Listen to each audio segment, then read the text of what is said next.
cracking? I saw in the comments a lot of people wanted grind tricks kind of in the same style as I've been doing with the kickflip and the tray flip videos. Today I'm going to get into back tails, teach you guys what I learned about them, what works for me. I'm going to tell you what I figured out about them. I'm going to get down to even like how to wax the ledge or the rail, because that's like half the battle. I'll get into some of the things that don't work, the things that physically just make a back tail not do back tails, and just go from there. Starting out with this trick, I usually put my back foot right about here, put my front foot pretty much where I'd ollie, and what I do is I hop and scoop this way, and where I aim for is I want my foot to sit like right in this, kind of be really wherever. Sometimes I even get in over here, but you really want it to be centered. That's going to help hold back tails, but it's also going to help you if you know, further down the line, you want to do back tail kick flip, back tail backside flip, back tail shoves, any like variation out of a back tail.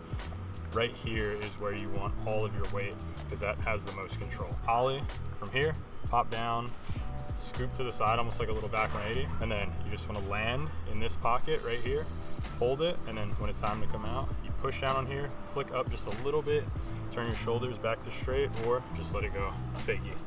So the first major thing with this trick is your back foot sits right across the tail, and that's what really locks it into place. That's what I had the most trouble with, is figuring out where to put my back foot. If you're really starting at the very beginning of this trick, it's probably not a bad idea to find a little curb, just do little back tail stalls and kind of understand how to like throw your hips into the trick, because that's going to be the hardest thing to do, is like doing that with speed. If you're trying to only learn it while you're moving forward, it can be a little tricky, but if you do it going slow and you kind of just do stalls, you'll get how to like get into a consistent back tail. And then once you add speed to that, you'll get in the ledge. And if you get in right and have the right pressure, it'll take you to the end of the ledge. I'm gonna go over there and teach you guys how to wax the ledge and kind of get the ledge ready to do back tails, because if you have a dry ledge, this trick is impossible, and I'll show you why. You wanna wax the ledge in 3 different places. You wanna wax it on top, obviously, because the tail is gonna slide on top. And you wanna wax right on the corner of it where you would do normal grind tricks, like just the corner of the ledge. And then what's most important outside of like the top part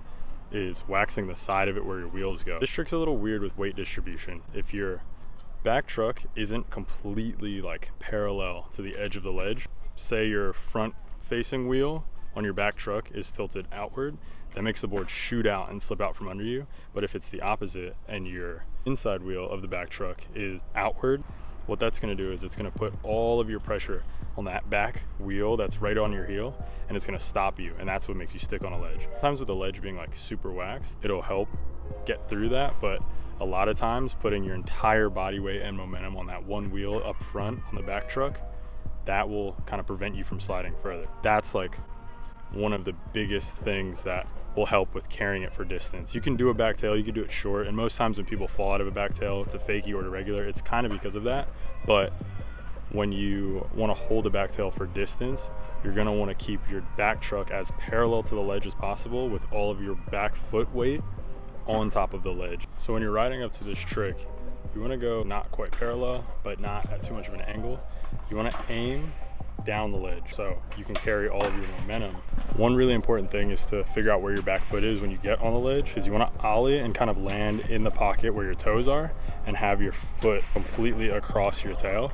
But sometimes, like you can see on a couple of mine, it doesn't really happen like that. Sometimes my foot is in the opposite pocket, which is totally fine. It'll just help a lot more control if you learn how to get into that toe side pocket and have your whole back foot across, not all the way out on your tail, but not all the way flat where your bolts are, like kind of right in between, right where the tail starts to kick up a little bit. If you can get your foot there, you can hold the tail side for really as long as your balance allows, but that's kind of like the focal point of how you want to lock into the trick. If you want to go to regular, you want to ollie in and kind of just keep your shoulders like pretty loose. Like you don't really want to lock them like straight with your hips, and you don't want to like completely go parallel to the ledge with your shoulders. You want to kind of just have them somewhere like right in between the two.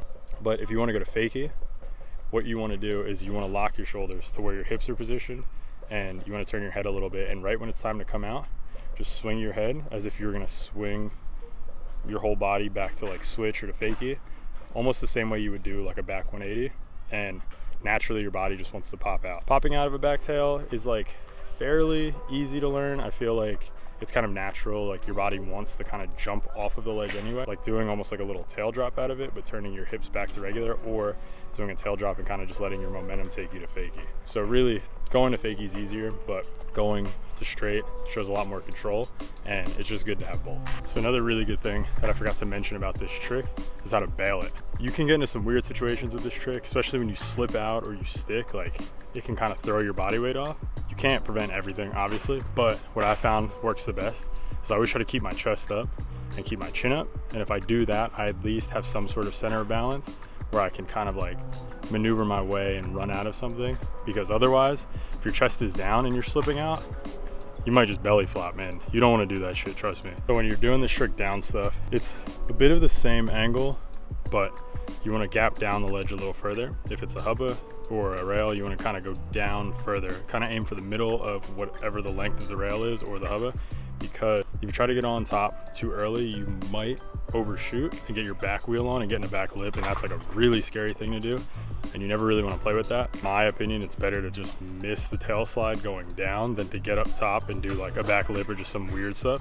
I would just find something that's like a really small down ledge, or just really get your back tail solid on ledges, and then have the confidence to try to like go down something, or at least have enough confidence to bail the trick. When you're doing this trick off of a bump, you want to ollie out of the bump a little early, because if you ollie a little too late, you might go a little too high. You want to ollie not up and then down, you want to ollie just like straight out and gap into it. This trick is like a lot easier to do when you gap into whatever you're grinding, because it just carries your momentum. The more you go up and the harder you come down on it, the harder it is to go straight out. All your force is going to be going down rather than out, and it just makes it a lot harder to hold. Backtails on round bars are kind of similar. I wouldn't say they're the same, because they're definitely not.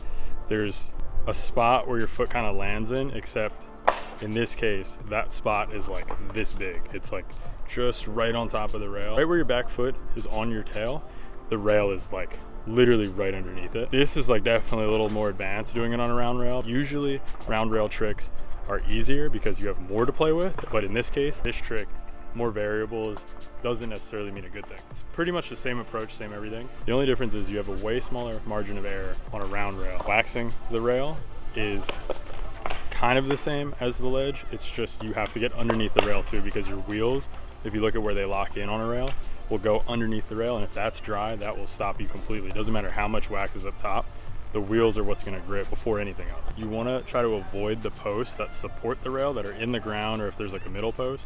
The way to do that is you want to lean heavy on your back foot and kind of lean back a little bit, and what that's going to do is make your front truck go up a little higher, and it'll give you some more clearance on your back truck, because if those wheels hit those supports, it'll stop you dead in your tracks, and you'll probably get bodied if you're not ready. If you're thinking that you're just going to slide off the rail and you're going to land it, you'll be in for a surprise. I'm not the best at backtails on quarter pipes, but I'll show a little love.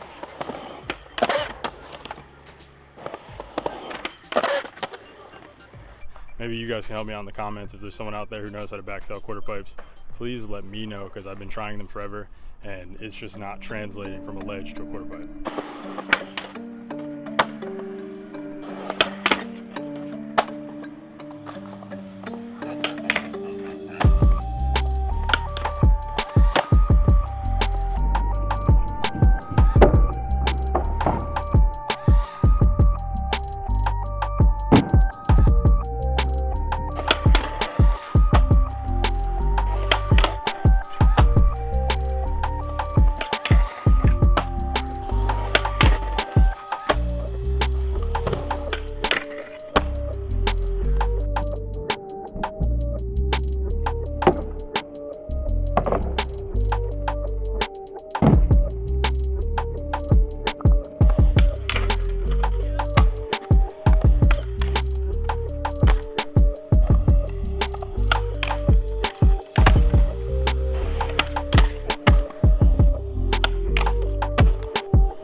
That's basically it with this trick. It's not the easiest one to learn. It's not the easiest one to like figure out how to hold for long distances, but once you get comfortable standing on the ledge with your back foot and kind of leaning your back shoulder into that, it makes a world of a difference. And really it's as easy as holding a manual. It's kind of like you find the sweet spot, you find that spot on the ledge or the rail, and you can carry it for a pretty good distance based on your speed and how you get in. If there's anything else that you guys want to learn about, anything that you're having trouble with and you want me to kind of explain the things that I've learned about it, let me know in the comments and I'll keep making videos like this. Until next time, I hope you guys enjoyed. Peace.